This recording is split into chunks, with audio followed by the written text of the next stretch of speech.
I'm surprised too many people ain't talking about this. This cat named Wack 100. And he was out somewhere with some undercooked manlets, and he crunched them up and cleared their fucking boards. And that's what I've been talking about for years. That's what the fuck you're supposed to do. That's how you handle your fucking enemy. No fucking march, no peace, no rainbows and muffins and flowers. No, you handle them motherfuckers, because that's your fucking enemy. Now, what's funny to me is that when you put this online, they take it down. You understand? Like when I put up the video talking about the African Legion smashing on the Klan, they took that down. See, when a black person is defeating a white person on the internet, oh, he can't stay. They got to take that down. But if it shows a nigga getting slapped and motherfuckers crying and shit, getting choked out, that's fine. You want to know why? Because it make it seem like, oh, see, pedestrian white supremacists will make it seem like it's like, oh, no, he's a victim. But what they're really doing is desensitizing you to black violence. They're making it okay. They're trying to create apathy and acceptance of violence against blacks. That's the whole purpose of doing that kind of shit. So when you flip the table on their ass and they instigate an incident, and then the dude clears the dude's fucking clock, well, they gotta take it down. Just like that time when that old white lady was popping some shit with some black lady in the store. So then the black chick shoved her, and then she flopped to the floor, crying like she just got knocked out. And then they took that dude's video down for doing that. Same thing. They don't like that kind of stuff being seen too much. The reason why is because it will desensitize the masses to violence against whites. So a black person will whoop another black person's ass up and down the street. A lot of times, and it ain't just these Africans. You like to blame us. No, y'all do this too. Foundational Black Americans do this too. Y'all will whoop a nigga's ass over some white people. All ethnicities of blacks do this shit. Get off him. He didn't do anything. He's done. Stop. And they'll jump in and be holding you back. There'll be like 30 of them holding you back. Hell, I almost got into a fight with one in the damn food bazaar. Damn security guard gonna run up and grab me. This fool just jumped in between me and the damn cashier. I'm just checking out. I don't know who this motherfucker is. Same shit. First thing they do is grab me. That's how it is. They don't want you to touch them. You've been sensitized through movies, through all of that. These undercooked manlets are mad as hell. And I told you that.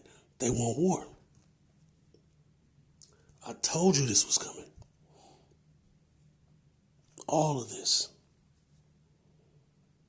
I talked about how they're starting to seize property. They're going to use this. They were going to create a situation where they could seize as much property as possible. I talked about that. The white supremacist oligarchs have planned all of this out. I told you this. They're seizing the property just like I said. These motherfuckers is taking these small businesses. They're choking these small businesses out, and then they're snatching up all that land to create this massive class gap. That is what they're doing. This ain't a game. And this is just the first wave. This is just the first wave. They're going to keep, even if this little, I don't want to say the name of it, but when all of this passes, they're going to come with another one. And it's going to make the class gap even bigger. This class gap is going to keep getting big. And then everywhere it's going to be like Seattle. So here's the thing with Seattle. You got all these people talking this shit like, oh my God, dude, in Seattle, man, these liberal mayors and blah, blah, blah, and the city council, yeah, those guys are idiots, but no, that's not what causes. It's been like this since at least 2000. And it was caused by hyper-capitalism. So they brought in all these corporations, Microsoft, Google, Amazon, Adobe, Excite, all that shit. They brought in all these goddamn corporations and just gave them free reign over the damn city. So they built up South Lake Union, which was a good thing. Brought a lot of money over there because nobody was over there but the crack addicts. So what the crack addicts started doing as this construction started ramping up and the labor ready over there by the church closed, they started moving towards Belltown. And then they started putting all these ordinances and all this bullshit in Belltown and basically killed the nightlife, which killed the day life in Belltown. So then the crackheads took over. Regrade was filled with more crackheads than ever before, so they turned it into a dog park. So they started moving up further north. So now they're all in downtown where they used to just come in late at night to buy crack. Now they're there all damn day because there's nowhere for them to go. They were always there. They were always in front of the courthouse too for years, decades, since the 80s. In front of the courthouse in Seattle, Pioneer Square, right by the damn train stop. They've always been sitting there by the dozens. It's never not been like this. It's always been like this. And they want to act like this is something new. Oh my God, what happens? It's because of these liberal policies. Let me tell you something. Here's why the white supremacists are mad in Seattle. Because they got rid of 3 strikes. 3 strikes ain't got shit to do with this homeless problem. The needle exchange ain't got shit to do with this homeless problem.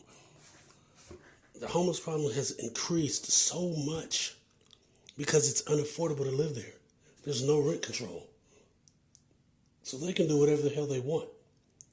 You can get a house, fill it with rooms, like partition it to have even more rooms. Then rent out each and every room for the price of what an apartment used to go for. So every room's $700 to $1,600. Every room. I'm talking just the room. $700 to $1,600. The application fee is like $150. Then the background check's like $90. Then you got the deposit, which can be whatever the fuck they feel like. Back in the day, I'd rent an apartment for like $800-900.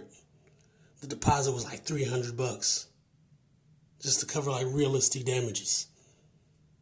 Now you gotta have first and last if you're lucky. If you're lucky, you have like first and then like 4 months rent, and then you have to make 40 times the rent. So if you're a regular little 9-to-5 motherfucker in Seattle, that ain't happening. This ain't New York, where you can get a little side hustle, and you got this over here, you got that over there, you're doing this over. You can't do all that shit. It's not economically open like that. It's like you work at this place. That's where you work. That's it. You work in this office. That's all you do. You might be selling some cookies on the side or some shit, but you can't really side hustle like that. People will report you. They're not going to patronize you. They're just going to report you.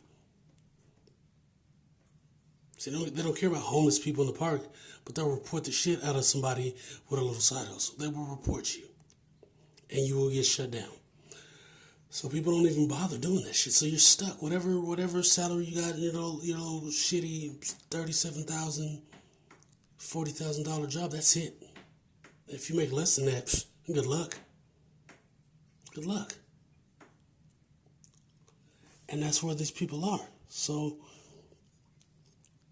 these white supremacists have created an environment, and I'm just using Seattle as an example, where everything's stratified. Everything's multi-tiered, geared toward the rich, especially the rich white elite. And so all the crumb snatchers on the bottom, they're at each other's throats now. So these white supremacists are emboldened to go all out. They're emboldened to go all out now because they've already been mad because of the BLM shit. They've already hated you just because you're black and you exist. So now they're just letting loose. But, I can't talk about this. This is hate speech. This is hate speech. Self-defense is hate speech. I remember when I said, if the white supremacists in the apartheid ethno-state could defend themselves, why can't blacks here? That pissed them off so much. Well, it goes to show you, like I said, terrorism is just fighting back against white supremacy. Minus their proxy fighters in the Middle East. And that's a fact. Bitch.